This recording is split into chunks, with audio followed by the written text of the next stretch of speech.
Okay, good afternoon to everyone, to the colleagues from Fitness and everybody that is attending this webinar. So my presentation is about recycled paper for food contact and compliance. I have to start mentioning that the most important requirement is that we need to show compliance with the General Regulation 1935 for all food contact materials, because we really need to fulfill the requirement about the migration or the transference of substances into food that might endanger the health of the consumer. So we want to prevent that, and we need to show that we are able to at least measure this substance and make sure that they not will cause any problems to the consumer. Also have the implementation of the good manufacturing practices, comply with the requirements of traceability, and the presentation of the declaration of compliance for our product. One of the difficulties at European level is because there are no harmonized legislation. There are some countries like Germany that they have the document with the restrictions for the use of paper and board, recycled and not recycled. And then for the rest of us, we can actually apply the same regulation as in Germany or France. But there are also some guidelines available that will help us to define tests and prove compliance for the contact with foods. Particularly in this case, it is important to actually to consider risk analysis because of the composition of the paper and substances that are naturally in the paper, the NIAs that come from the adding of the substances. And at this point, because we are focusing on the recycle, also risk analysis is important for the contamination present because of the recycle. These are the documents that we can use as a reference: the non-harmonized legislation, the BFR, and France. And if we are interested to know what's going on the other side of the Atlantic, I placed here as well a reference to the FDA pulp from reclaimed fiber that you can consult yourself. So I'm not going to spend some time on the FDA today here. And the two guidelines that we know more about it, and they seem to be very helpfully to help to show compliance, is the guidelines of the CP and also the EDKM. That is a resolution from 2021. If we look into the BFR, we have some general recommendations. All paper and board, recycled or non-recycled, should show compliance with all these individual items. They go from the first one, the non-preservative effect on the foodstuff, until the most important ones, some specific considerations for the recycled fibers. And so in the BFR recommendation 36, they leave a table with some specific requirements when we are talking about recycled paper and board. So this is the micleketones, the some phthalates, the benzophenone, BPA and BPS, and the isopropyl naphthalene are part of this table. Also, because when we're talking about recycling, we do not know the composition of the papers that are mixed all together. We can particularly make sure that some substances should be tested for compliance because they might be present as we are dealing with the recycled paper. There are some here, the formaldehyde, glyoxal, the DCP, the MCP, isotiazolines, and many others. So there are commonly used in the process of production, the paper and board for food contact. If we go to the guidelines, I first very shortly focus on a table where summarize all the tests and that are important to show compliance. This part of the table shows some substances that should be tested and looked at independently if we are using recycled fiber or non-recycled fiber. So this is common to all paper and board for food contact. And then we enter into a much longer table, very detailed, with other substances that are important when we're considering the influence of the recycled paper and board. So again, some are listed here are the same that I pointed out in the BFR, because the CP guidelines try to put together some of these non-harmonized requirements from other countries in one table, and we can follow these requirements to show compliance with our recycled paper and board. The table continues, and this document, I think this version is from 2019, and it includes the importance of testing for MOSH and MOA without actually presenting any specific migration limits. That, as we know, these things are still on changing and going, and they're not already enforce any harmonized limits. As we could see on the previous presentation, we can rely on those and use what the European Commission is saying about limits, and the BFR is a good example of what we can consider as a specific migration limits for those materials. If I move to the next guideline, we have the EDQM. Is pretty much the same of the CP. There is some difference on the general recommendations, like the inertiness being measured and over migration into MPPO.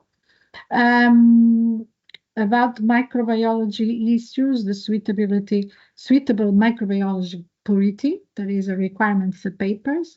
And then again, it goes to a table where we have more or less the same substances that I showed you before for the recycled paper and board. So some are common to the other, the CP table, some are common as well with the BFR.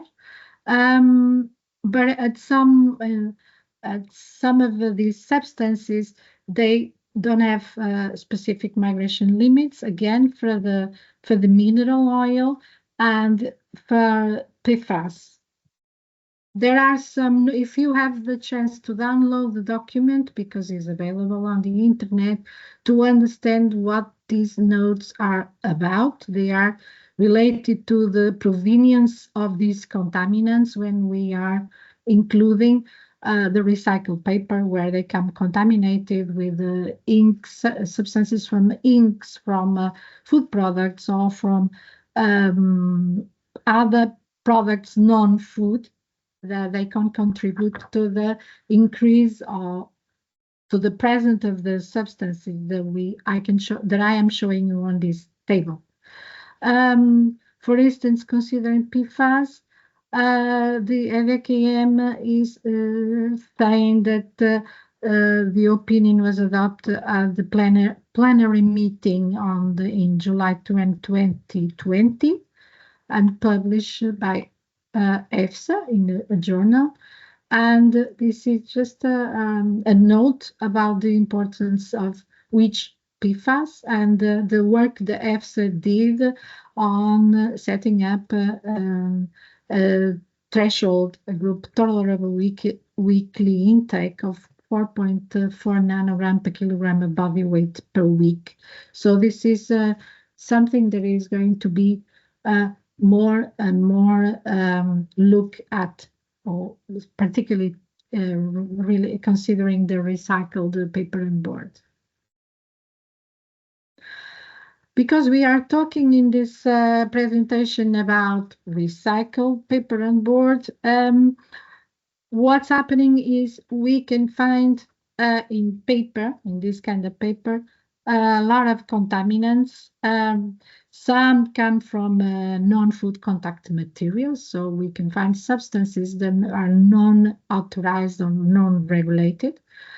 The presence of chemicals from other materials, even another food packaging materials, components of printing inks, and of course degradation products of raw materials, polymers or additives, everything that comes together with the paper when it goes to a recycling plant.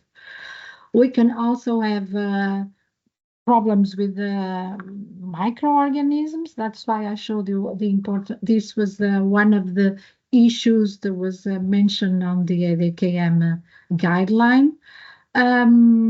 Other substances that have been used to improve the barrier properties of paper. So these are some examples where wet and non-PFAS-sizing agents, coatings with thermoplastic materials, chemicals modified of cellulose surface, fiber densification, including micro and nanoscale cellulose, and some other substances that come from the use of the micro and nanofiber dispersions and the use of recycled paper.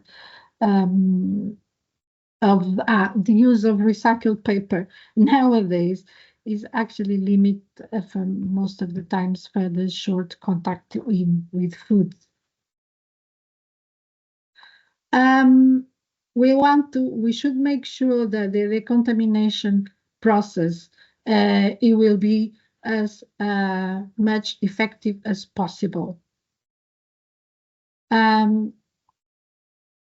This is because when we do the risk assessment,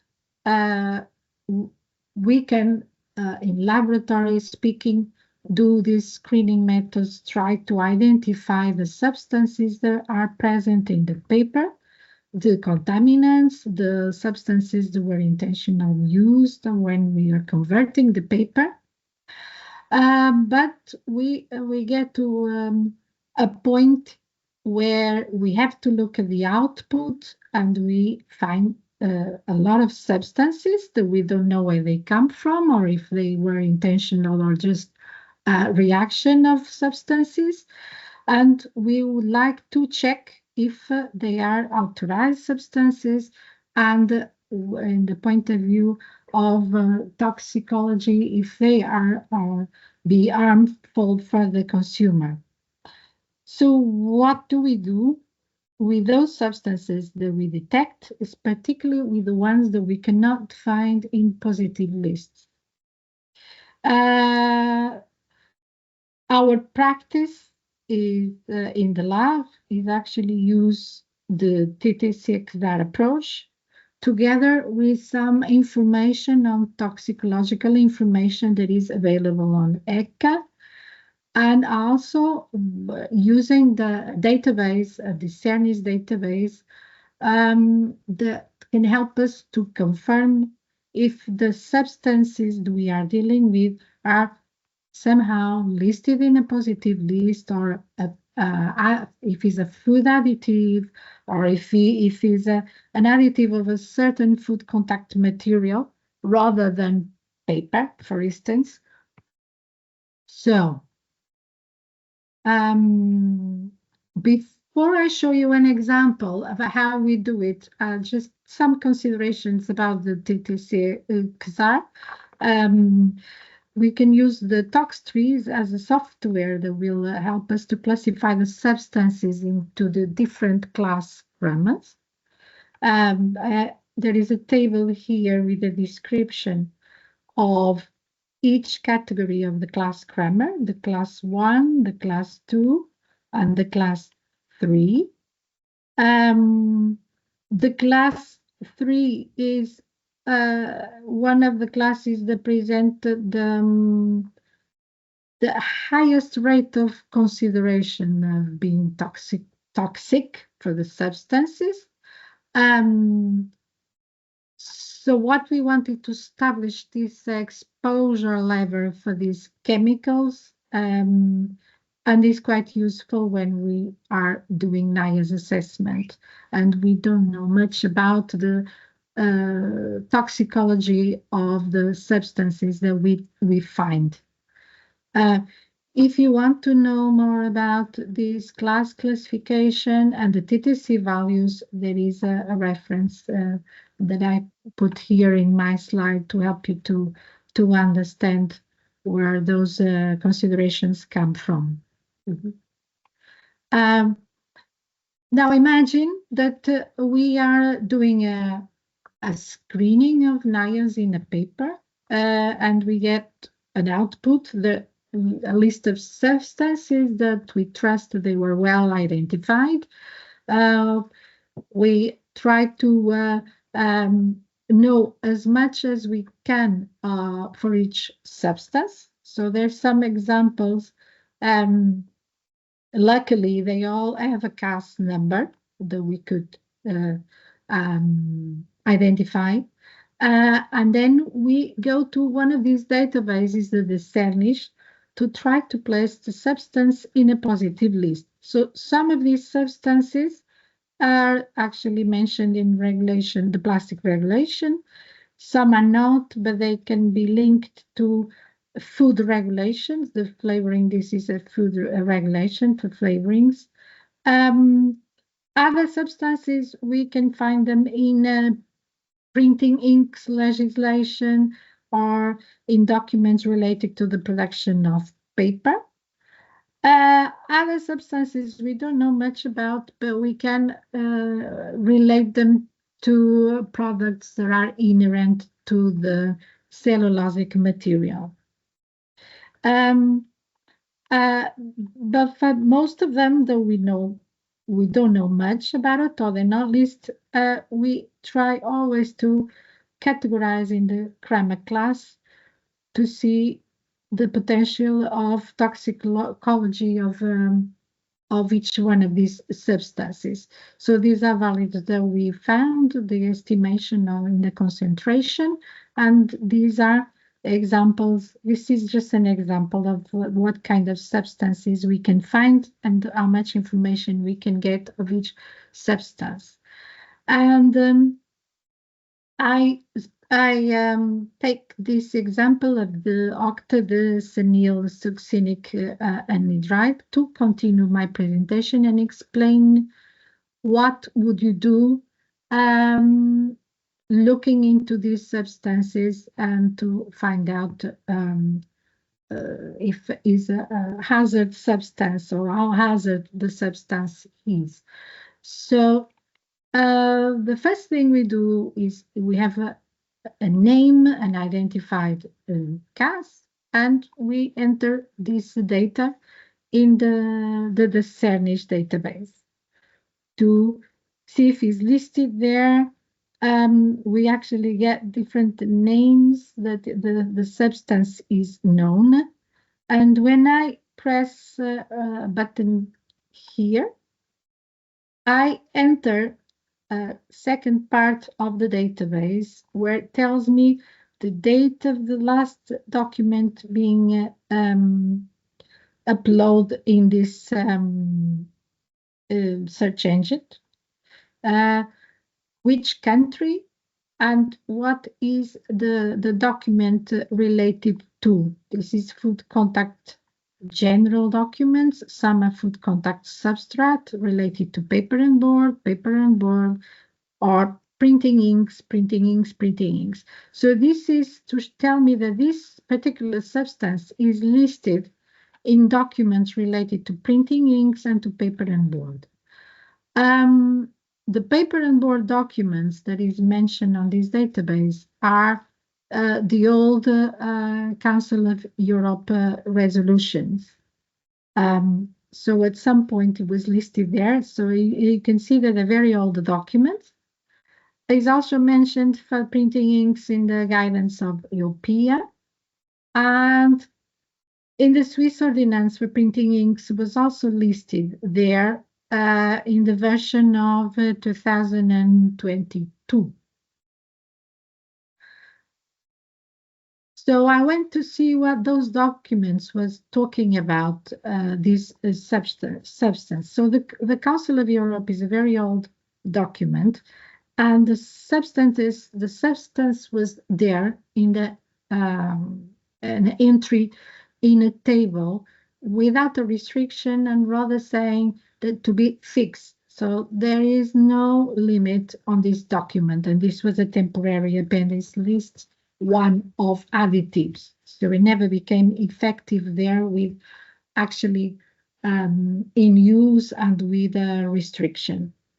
And then looking at the other document, that is the Swiss ordinance for the printing inks, it was actually there until February this year, where this ordinance changed the presentation of the substances. Until this year, February, he had a list A and a list B of non-evaluated substances. So it was in this document being in this list of substances as an additive with an SML below 10 ppb. But since February is not there anymore because the Swiss ordinance took away this list B. So with a distance of not a long time, this became even more complicated when we're looking for substances listed in positive lists of food contact materials. So the other important information, we go to ECHA and try to understand if there is some potential of being carcinogenic, mutagenic, or toxic to reproduction, which happened that this substance is not. So now we comprise all the information that we gather until now, and one thing we know that this substance is not listed in a positive list of FCM for paper and board. It is not listed anymore in the positive list of printing inks of the Swiss ordinance. Is not a carcinogenic, mutagenic, or toxic to reproduction substance. There's not a lot of information that then confirm the absence of genotoxicity for this substance. But when we use the tox tree and we enter the information on this substance to that software, it tells us there is a Kramer class 3 substance. And two things when we're doing this evaluation and the estimation of migration, if we get to exposure, to the value of exposure be below the TTC that is related to Kramer class 3, that is a value of 90 microgram per person per day, we have a low probability of adverse health effect. On the other side, if we actually come to an estimated exposure higher than that TTC value, then there is more that we need to do to verify that the substance is it does not cause any potential adverse health effect. So there's more to be done, so it doesn't stop here, but this is a good indication of the potential health effect on adverse health effect based on the Kramer class and the TTC and the Kazar approach. I don't know if my colleague wants to say, but for us, thank you very much for the attention, and if there are any questions.